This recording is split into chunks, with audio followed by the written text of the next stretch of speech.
चीन को पछाड़कर भारत जनसंख्या के मामले में सबसे बड़ा देश बन गया है। भारत की जनसंख्या पिछले कुछ सालों में लगातार तेजी से बढ़ रही है। तो वहीं दूसरी ओर दक्षिण के राज्य अपनी कम होती जनसंख्या से बहुत ज्यादा परेशान हैं, जिसमें तमिलनाडु, केरला, आंध्र प्रदेश, कर्नाटक, ये सारे राज्य आते हैं। हाल में ये मुद्दा काफी ज्यादा न्यूज में है, काफी ज्यादा वायरल है और इस मुद्दे पर है होने वाली राजनीति भी काफी ज्यादा वायरल है। हाल में हुआ क्या है, ध्यान से सुनिएगा और समझने की कोशिश करिएगा कि आंध्र प्रदेश के सीएम चंद्रबाबू नायडू ने यह कहा है कि हमारे राज्यों में लगातार पॉपुलेशन कम हो रही है, खास करके युवा पॉपुलेशन कम होती जा रही है और बुजुर्ग लोगों की पॉपुलेशन बढ़ती जा रही है। और ऐसे में अगर ये पॉपुलेशन बढ़ती जाएगी, बुजुर्गों की पॉपुलेशन बढ़ती जाएगी, तो राज्य में लगातार समस्याएं आने शुरू हो जाएंगी और अनेक प्रकार की प्रॉब्लम आना शुरू हो जाएगी। ये बात हाल में ही बोली गई है आंध्र प्रदेश के सीएम के द्वारा। तो वहीं दूसरी तरफ तमिलनाडु के सीएम एमके स्टालिन के द्वारा एक बहुत बड़ी बात कही गई है। उन्होंने कहा है कि नए जोड़े यानी कि जो नए विवाह हो रहे हैं उन्हें कम से कम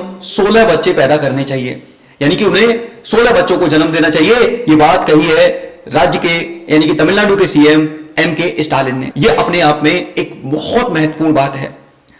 अब क्वेश्चन उठता है कि आखिर दक्षिण के राज्य पॉपुलेशन क्यों बढ़ाना चाहते हैं, जबकि भारत में तो पहले से पॉपुलेशन इतनी ज्यादा है, भारत में तो पहले संसाधन काफी कम है, तो वहीं पॉपुलेशन बहुत ज्यादा है। तो फिर दक्षिण के राज्य ऐसा क्यों चाहते हैं कि उनके यहां पर पॉपुलेशन बढ़े, उनके यहां पर अच्छी खासी पॉपुलेशन देखने को मिले। अब ध्यान से सुनिएगा, क्या सच में भारत में बुजुर्ग आबादी बढ़ रही है? तो आज मैं और आप डिस्कस करने वाले हैं इस बात को। तो देखो हुआ क्या है, अगर मैं कहूं तो गवर्नमेंट ऑफ इंडिया की यूथ इंडिया रिपोर्ट जो 2021 में आई थी, उसमें कहा गया था कि भारत में 15 से 29 साल यानी कि 15 to 29 ईयर्स के लगभग 27% पॉपुलेशन है। अब ये रिपोर्ट 2031 में आएगी, जिसमें यह अनुमान लगाया जा रहा है कि ये पॉपुलेशन घटकर 24% रह जाएगी।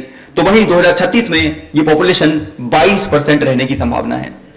यानी कि अगर मैं भारत के कॉन्टेक्स्ट में देखूं तो भारत की पॉपुलेशन खास करके युवा आबादी लगातार कम हो रही है। तो वहीं दक्षिण के राज्यों में तो यह मुद्दा बहुत ज्यादा कंसर्न वाला है, बहुत ज्यादा प्रॉब्लम वाला है।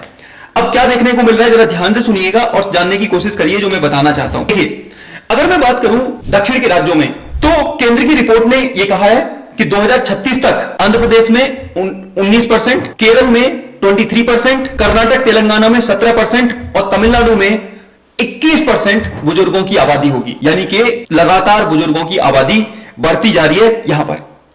अब आपके दिमाग में एक बात आनी चाहिए कि आखिर क्या रीजन है कि दक्षिण के राज्यों में बुजुर्गों की आबादी बढ़ रही है जबकि युवा आबादी कम होती जा रही है, ऐसा क्यों? तो इसके 2-3 रीजन हैं। आपको पता होना चाहिए कि भारत सरकार ने आजादी के बाद फैमिली प्लानिंग कॉन्सेप्ट इंट्रोड्यूस किया, यानी कि भारत सरकार ने परिवार नियोजन कार्यक्रम चलाया। इस परिवार नियोजन कार्यक्रम का सर्वाधिक प्रभाव दक्षिण के राज्यों में देखने को मिला। दक्षिण के राज्यों ने परिवार नियोजन कार्यक्रम को व्यवस्थित रूप से लागू किया, जिसकी वजह से वहां पर फैमिली प्लानिंग को प्रमोट किया जाने लगा। अब ध्यान से सुनिएगा कैसे चीजें देखने को मिली। देखिए, तो फैमिली प्लानिंग की वजह से क्या हुआ कि वहां पर पॉपुलेशन को कंट्रोल किया गया, साथ ही 2 बच्चे और 3 बच्चे पैदा करने पर फोकस किया गया। लेकिन अब यह समस्या काफी ज्यादा बढ़ चुकी है, काफी ज्यादा चुनौतीपूर्ण हो चुकी है दक्षिण के राज्यों के लिए, जो कि अपने आप में काफी ज्यादा मुद्दे वाली है। ध्यान से सुनना। अब हुआ क्या, आपको पता होना चाहिए कि 1975 में जब हमारे देश में इमरजेंसी लगाई गई, तो इस इमरजेंसी को एक बड़ा रीजन माना गया बढ़ती हुई जनसंख्या। इंदिरा गांधी ने 1971 के चुनाव में गरीबी हटाओ का नारा दिया था और उस गरीबी हटाओ का नारा विफल हो गया था और उसके लिए जिम्मेदार माना गया था बढ़ती हुई जनसंख्या। तो ऐसे में जनसंख्या को कम करने के लिए उस समय भी फैमिली प्लानिंग हुई, उनको भी व्यवस्थित रूप से दक्षिण के राज्यों ने लागू किया, लेकिन नॉर्थ इंडिया में इनको लागू नहीं किया गया। तो दक्षिण के राज्यों ने शिकायत करना शुरू कर दिया कि साउथ इंडिया ने फैमिली प्लानिंग को व्यवस्थित रूप से लागू किया है, लेकिन नॉर्थ इंडिया ने लागू नहीं किया। ऐसे में नॉर्थ इंडिया राजनीतिक प्रतिनिधित्व के मामले में आगे निकल जाएगा, जबकि दक्षिण के राज्य पीछे रह जाएंगे।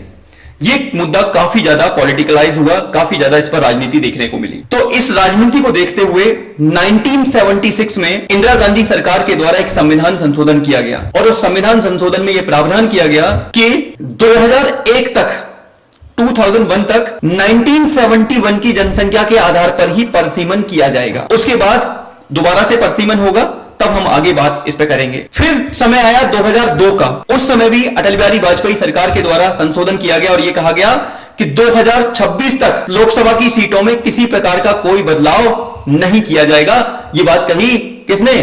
तो आंसर है, यह बात कही गई अटल बिहारी वाजपेयी सरकार के द्वारा। अब यहीं पर मैं आपको समझना चाहिए कि ये परसिमन क्या होता है। देखिए, आपको पता होना चाहिए कि भारत में लोकसभा की सीटों का बंटवारा 10 लाख की आबादी पर एक प्रतिनिधि के आधार पर होता है। इस तरह से अलग अलग राज्यों को उनकी जनसंख्या के आधार पर सीटें दी जाती हैं। अब दक्षिण के राज्यों की जब पॉपुलेशन कम होने लगी तो उन्हें चिंता सताने लगी कि जहां हमारी पॉपुलेशन कम हो रही है वहीं नॉर्थ इंडिया की पॉपुलेशन बढ़ रही है, तो ऐसे में हमारा प्रतिनिधित्व कम हो जाएगा संसद में, हमारी बात कम सुनी जाएगी संसद में। इसी वजह से उन्होंने कंसर्न उठाए और इसी वजह से 1976 और 2001 में संविधान संशोधन के माध्यम से यह सुनिश्चित किया गया कि 1971 की जनसंख्या का आधार ही लोकसभा की सीटों के विभाजन का आधार होगा। इसको 2026 तक कोई चेंज नहीं किया जाएगा। अब ध्यान से सुनना, यहां पर क्या रीजन है कि दक्षिण के राज्यों की पॉपुलेशन कम हो रही है। सबसे पहला है फर्टिलिटी रेट का कम होना। जहां भारत का एवरेज फर्टिलिटी रेट 2.1 है, यानी कि एक महिला अपने एज में 2.1 बच्चों को जन्म देती है। जो उनकी फर्टिलिटी एज होती है उस एज में 2.1 बच्चे को जन्म देती है, ये हमारी एवरेज है। तो वहीं दक्षिण में एवरेज 1.6 के आसपास पहुंच चुकी है, जो कि काफी कम है, जो कि काफी ज्यादा कंसर्निंग मुद्दा है, यहां पर यह देखने को मिल रहा है। ओवरऑल कहूं तो काफी ज्यादा चीजें देखने को मिल रही हैं। अब ऐसे में दक्षिण के राज्य दोबारा से ये चिंता जताने लगे हैं कि अगेन नॉर्थ की पॉपुलेशन बहुत ज्यादा बढ़ रही है और अगर ऐसे में परसीमन होता है तो दक्षिण के राज्य राजनीति में विफल हो जाएंगे, उनका प्रतिनिधित्व संसद में कम हो जाएगा। इसी वजह से दक्षिण के राज्यों को पॉपुलेशन बढ़ानी चाहिए। इसी वजह से 2 बच्चे मीठी खीर दक्षिण के राज्यों में नहीं कहे जा रहे हैं और यह कहा जा रहा है कि ज्यादा से ज्यादा जनसंख्या को बढ़ावा दें। मैं आपको एक एग्जांपल की सहायता से समझाना चाहता हूं, ध्यान से सुनिएगा। तमिलनाडु में अभी 39 लोकसभा सीट्स हैं और तमिलनाडु की पॉपुलेशन प्रेजेंट में लगभग 7 करोड़ 70 लाख के आसपास है। अगर ऐसे में परसीमन होता है, 10 लाख की आबादी पर एक सीट दी जाती है, तो 77 सीट यानी कि 77 सीट तमिलनाडु को मिलेंगी। तो वहीं एमपी की पॉपुलेशन लगभग 8 करोड़ 76 लाख है, तो ऐसे में उसकी सीटें कितनी हो जाएंगी? 87 हो जाएंगी। यानी कि अभी तमिलनाडु का प्रतिनिधित्व ज्यादा है मध्य प्रदेश के मुकाबले, लेकिन अगर ये दोबारा से सेंसस के बेस पर परसीमन होता है, डिलिमिटेशन होता है, तो मध्य प्रदेश आगे निकल जाएगा। ये एक उनको चिंता का कारण है। एक और आपको एग्जांपल देके बताता हूं। उत्तर प्रदेश में अभी आपको पता है 80 सीट हैं, ठीक है। उत्तर प्रदेश की पॉपुलेशन काफी आगे है, आप जानते हो, 80 सीट हैं और पॉपुलेशन लगभग 23 करोड़ के आसपास है। तो ऐसे में अगर परसीमन होता है तो उत्तर प्रदेश की सीटें बढ़कर कितनी हो जाएंगी? 235 हो जाएंगी, जबकि तमिलनाडु की कितनी? 77 हो जाएंगी। ये एक चिंता का कारण है। इसी वजह से यहां पर पॉपुलेशन को बढ़ाने की बात की जा रही है, ये बात याद रखिए। पहला रीजन मैंने आपको समझाया, फर्टिलिटी का कम होना। दूसरा, डेथ रेट का कम होना। आपको पता है हमारे देश में स्वास्थ्य सुविधाएं बहुत ज्यादा इंप्रूव हो चुकी हैं, मेडिकल फैसिलिटी बहुत ज्यादा इंप्रूव हो चुकी है। इसी वजह से हमारे देश में डेथ रेट काफी ज्यादा कम होता जा रहा है। साथ ही खाद्यान्न सुविधाएं, लोगों के लाइफ स्टाइल की वजह से डेथ रेट काफी ज्यादा कम हो गया है हमारे देश में। तीसरा रीजन है एवरेज एज का बढ़ना। हमारे यहां औसत आयु काफी ज्यादा इंप्रूव हुई है। इसके लिए रीजन क्या है? इसके लिए रीजन वही स्वास्थ्य सुविधाएं, खान पीन की सुविधाएं, सैनिटेशन, ये सारी चीजें। इन सारे रीजंस की वजह से हमारे देश में, खास करके दक्षिण भारत में, क्या देखने को मिल रहा है? बूढ़ी पॉपुलेशन यानी कि एजिंग पॉपुलेशन बढ़ती जा रही है, जो कि अपने आप में काफी ज्यादा कंसर्निंग मुद्दा है दक्षिण के राज्यों के लिए। इसी वजह से चाहे वो तमिलनाडु के सीएम हो, चाहे वो केरल के सीएम हो, चाहे वो आंध्र प्रदेश के सीएम हो, वो चाहते हैं कि ज्यादा से ज्यादा दक्षिण के राज्य बच्चों को जन्म दें, जिससे कि उनका राजनीतिक प्रतिनिधित्व अच्छे से बना रहे।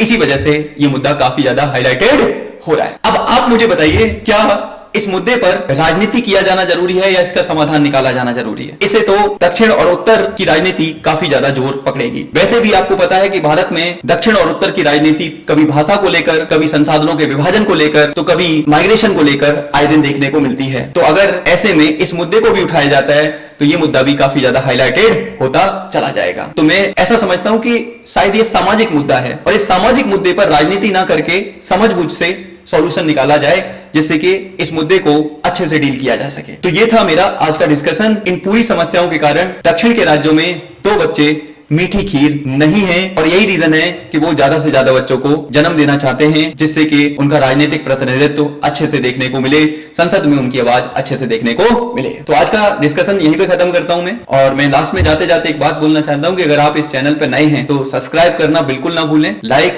शेयर सब्सक्राइब जरूर करें और साथ ही आप दूसरों के साथ शेयर भी करें, जिससे कि ये चीजें आगे बढ़ाई जा सके। तो मैं इसी बात के साथ अपनी बात खत्म करूंगा, मिलूंगा आपके साथ ऐसी ही नई क्लास में। तब तक के लिए आप सभी का धन्यवाद। जय हिंद, जय भारत।